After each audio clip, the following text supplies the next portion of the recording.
সেই চট্টগ্রাম। আমাদের রাহাত ভাই অনেক বিপদে পড়ে গেছে বাইক নয়। তো আমরা এতক্ষণে কক্সবাজারের কাছাকাছি থাকতাম, কক্সবাজারের কাছাকাছি আমরা থাকতে পারি নাই।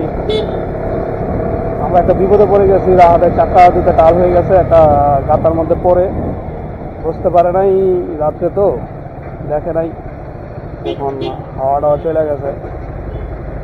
তারপরও আমরা এখন কদমতলী যাচ্ছি, জাস্ট শুধু চাকার টালটা ভাঙাইতে। এখন কোন দিকে যাবো এদিক তো খুঁজে পাচ্ছি না।